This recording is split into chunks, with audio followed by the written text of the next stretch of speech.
முக்கியமான விஷயம் என்னன்னு பாத்தீங்கன்னா த்ரிஷாக்கும் இதுல வந்துட்டு பாத்தீங்கன்னா ரெஃபரன்ஸ் கொடுத்திருக்காங்க, ஸ்னேகாக்கும் ரெஃபரன்ஸ் கொடுத்திருக்காங்க. இந்த படத்துல வர எல்லாருக்குமே அவங்க நடிச்ச படத்துல இருந்து ரெஃபரன்ஸ் கொடுத்திருக்காங்க. சூப்பரா இருக்கு. ஆமாமா, நான் கூட இன்ஸ்டால ஒரு கிளிப்பிங் பார்த்தேன். அந்த கில்லி படத்துல வருமே, ஆமா, என்னது காரப்பொரி. காரப்பொரி, எஸ் ரைட், நல்லா இருந்தது. மேடம் உங்களுக்கு காரப்பொரி தெரியாதா மேடம்? அந்த கிளிப்பிங்க பார்த்ததுல இருந்து நிறைய கிளிப்பிங் வந்தது இன்ஸ்டால. அதை பார்த்ததுல இருந்தே எனக்கு எப்படியாவது படத்தை பார்க்கணும், தியேட்டர்ல போய் பார்க்கணும்னு தான் எனக்கு. போலாம், தியேட்டருக்கு போலாம்.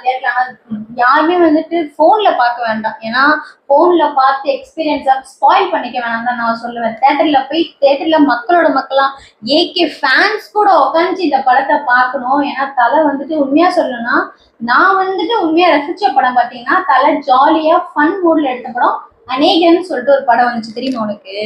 நயன்தாரா நடிச்சிருப்பாங்க. அதுல கூட ஒரு ரெஃபரன்ஸ் சொல்ல, உன்னை